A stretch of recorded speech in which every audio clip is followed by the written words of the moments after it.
My sister stole my wedding dress and married my ex-fiancé, so I waited 5 years to destroy their perfect life. The morning I discovered my sister wearing my wedding dress while kissing my fiancé in our childhood bedroom will forever be burned into my memory. I had come home early from my bachelorette party because I felt sick, only to find them together 3 days before what was supposed to be my wedding day. The dress I had spent months choosing, the one that made me feel like a princess, was wrapped around her body as she pressed her lips against the man I thought I would spend forever with. I stood there frozen in the doorway, watching them through the crack in the door, my heart shattering into a million pieces. They were whispering sweet nothings to each other, completely oblivious to my presence. The way he looked at her, the way his hands traced the intricate beadwork on the dress that was meant for me, made my stomach turn. I had to cover my mouth to keep from screaming, tears streaming down my face as I witnessed the ultimate betrayal.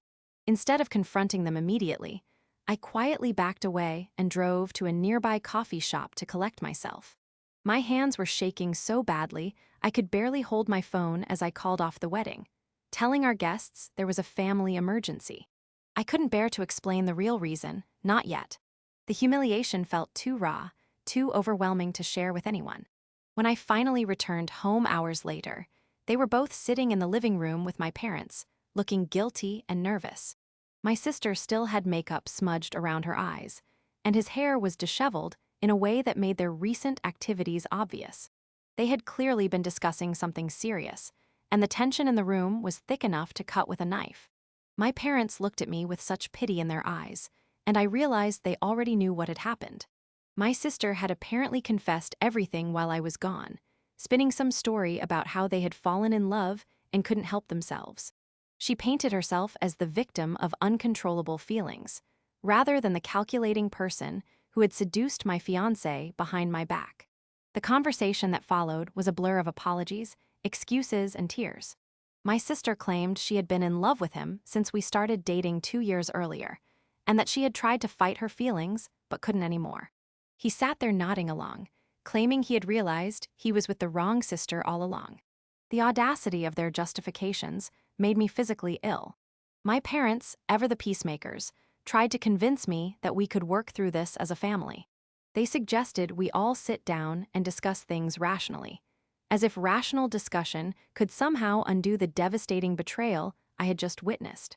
Their attempts to minimize the situation and rush toward forgiveness only made me feel more isolated and angry. I packed my bags that night and moved across the country to start fresh. I couldn't bear to stay in the same city where everyone would eventually hear about what happened.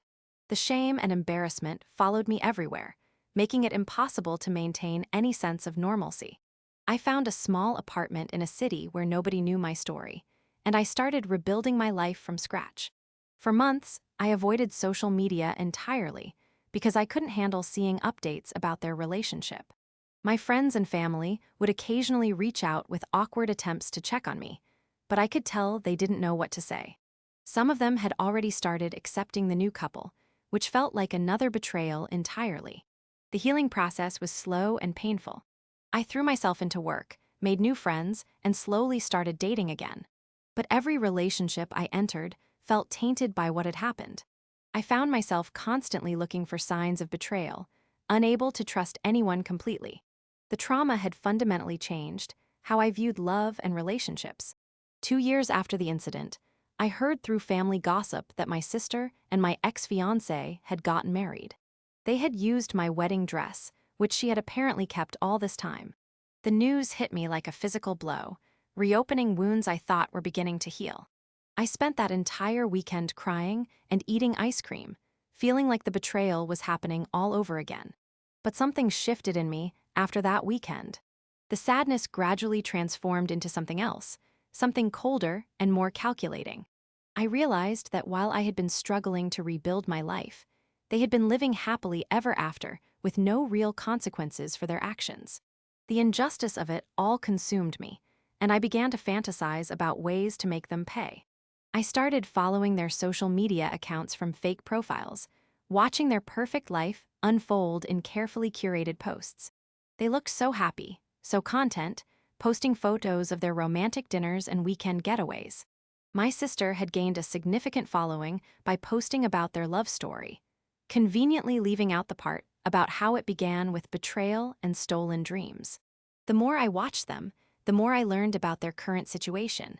He had started his own business, which was doing well according to his posts. She had become something of a local influencer, building a brand around their relationship and their seemingly perfect life. They lived in a beautiful house in an upscale neighborhood, the kind of life I had once dreamed of having. I spent the next 3 years methodically gathering information about their lives. I learned about their friends, their habits, their insecurities, and their secrets. I discovered that their marriage wasn't as perfect as they portrayed online, and that they both had vulnerabilities that could be exploited.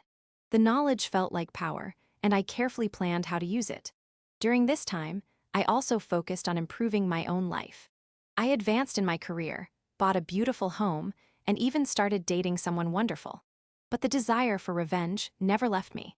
It had become a constant background hum in my life, a project I worked on in secret while maintaining the facade of having moved on completely. The opportunity I had been waiting for finally presented itself last spring.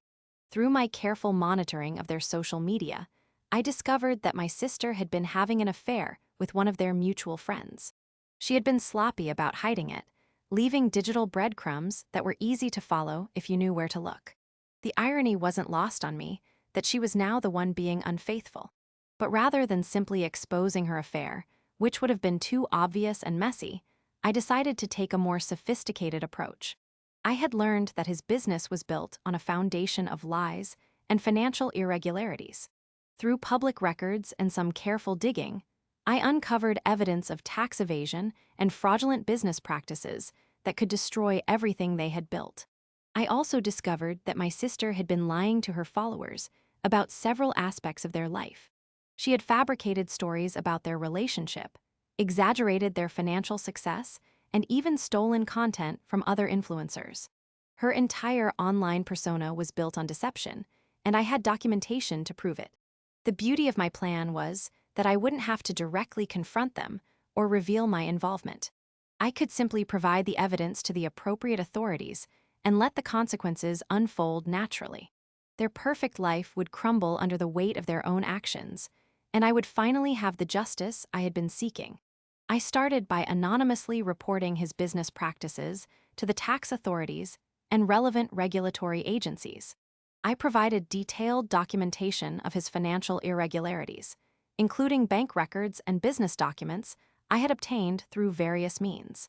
The investigation would take time, but I knew it would eventually lead to serious consequences.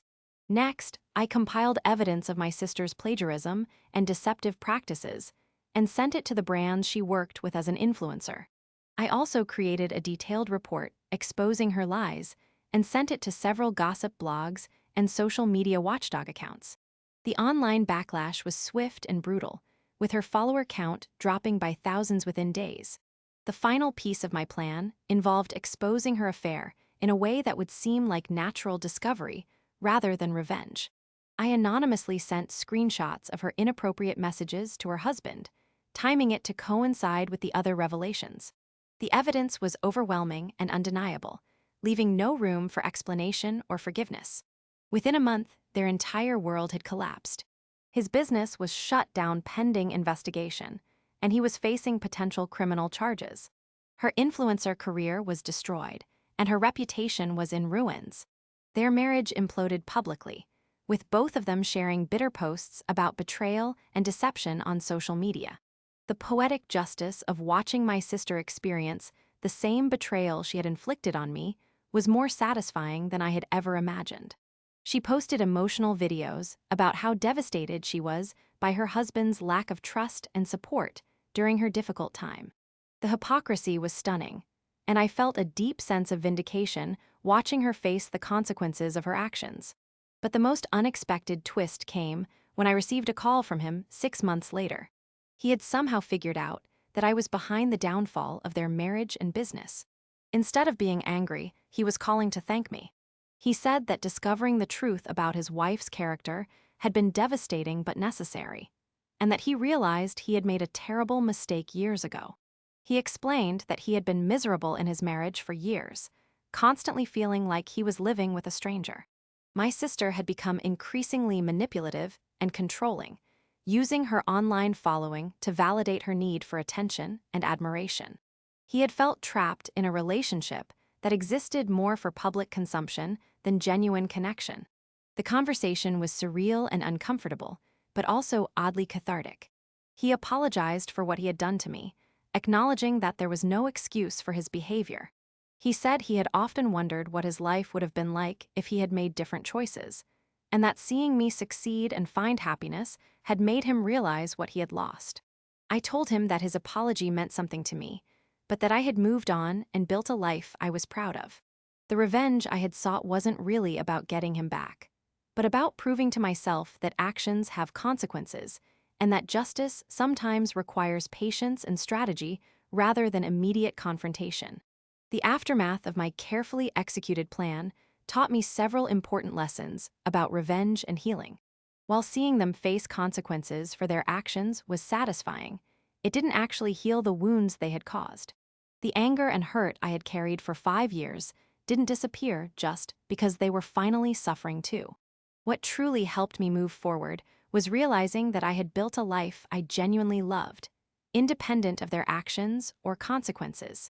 I had found someone who loved and respected me, established a successful career, and created meaningful relationships with people who valued honesty and loyalty. Their downfall was just the final chapter in a story I had already finished writing. My sister and I have never spoken directly about what happened, though I know she suspects my involvement in her troubles.